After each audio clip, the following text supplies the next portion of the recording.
I wanted to introduce this one because I found this to be unbelievably insane. And it's amazing that we didn't know more about this before. So an IMF study was recently released that shows that the United States has been spending more on subsidies for the fossil fuel industry than we have been spending on our military, which, if you know anything about our budget lines, military spending is above 50% of our discretionary spending in the budget. The way that we end up hiding these subsidies for fossil fuels is basically in other areas of the budget or in things that don't get reported in discretionary spending. But this was an IMF study that basically showed that, so this was a worldwide study that said that the world spent $4.7 trillion or 6.3% of global GDP in 2015 to subsidize fossil fuel use. So the figure it estimated rose to 5.2 trillion in 2017. So China is, which is heavily reliant on coal, is a major air polluter, was the largest subsidizer by far at 1.4 trillion in 2015, but the U.S. ranked second in the world. So what the IMF basically estimates is that if we did not spend so much money subsidizing the fossil fuel industry, there would be major benefits to the populace of the world, right? You would have more money to spend on infrastructure. You would have more money to spend on education. You would have more money to spend on public schools and parks and libraries and things that the populace can actually take advantage of. But this is one of those areas where it's become clear that the power of corporate money in politics has been able to shore up this status quo of this is the energy infrastructure that we need, and therefore that's the only thing that we can do, and that's where the money will be spent. Despite the fact that had we been putting even a fraction of that money into research and development, manufacturing, and implementation of green energies, we would have made major strides toward averting climate crisis and would have had increased health benefits for citizens of Earth, which we all are.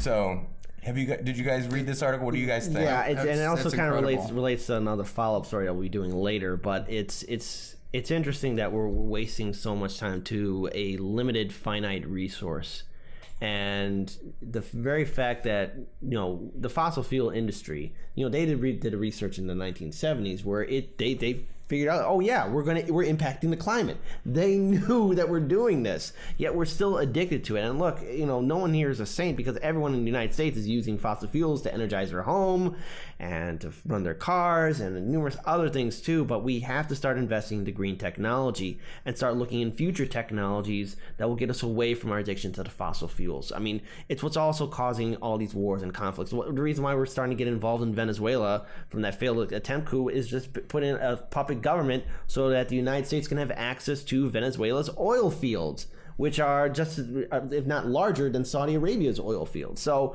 this is a concern that we all need to be getting involved in, and really calling out the fact that this addiction that we have to it is only going to cause a mass extinction, not only for the human species, but other animals as well. And then Hank Kershaw, fuel from hemp burns far more efficiently. Thank you for the $5 donation. And it's true. No, it's a truth, which is why, again, hemp and cannabis and other alternative sources are illegal, according to, at least here in the United States. I was actually not aware of this before you brought that story. I don't think anyone was. I mean, this required this IMF study. That's incredible. And do you know if that includes the money we spend on military to go to places to efficiently get oil? They don't explicitly spell that out. They talk about right? all the other ways that they calculated the costs and expenditures of governments toward fossil fuel industries. But I do think it's kind of crazy when you think about it. If you add that in, right? My general position is the bulk, if not almost all, military spending is designed to shore up and propagate or prop up the ability for fossil fuel companies to exist, to give them access to crude oil, et cetera, et cetera.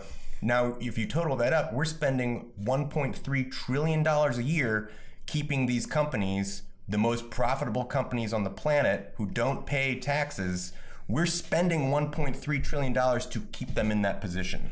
That's absurd. Isn't that ridiculous? really- But you know what we don't have money for?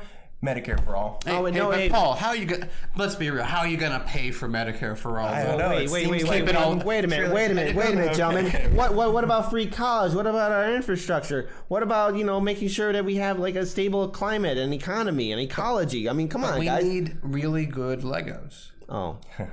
Well, I do like building Legos. But that's really, I'm still kind of taking it in, like internally, like, damn, That's a lot of money. huge amount of money. Can you imagine what we could do if we actually funded our education system or Imagine decided if to we put all rebuild our that money- infrastructures?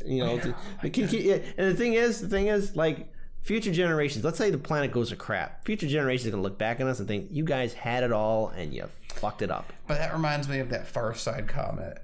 Comic was like, well, yeah, everything did fall apart, but for a while we got shareholders some really good returns. Yeah. And this is again, I'll say it again, and everyone's like, this is why we need to do space mining. Space money. Put the money there. That's the only way they can have that amount of scale to get the return they're getting. All right. I wanted to mention this last paragraph in this article is pretty astounding and amazing.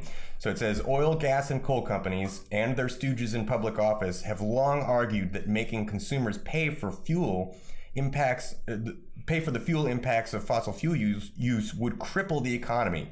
The IMF experts call bullshit on this idea, revealing that the world would, in fact, be more prosperous. Eliminating subsidies for fossil fuels would have created global, quote, net economic welfare gains in 2015 of more than 1.3 trillion or 1.7% of global GDP, the study found. So that's how we're going to pay for it. Unbelievable. Well, Actually, that wasn't the last paragraph, but that was a paragraph.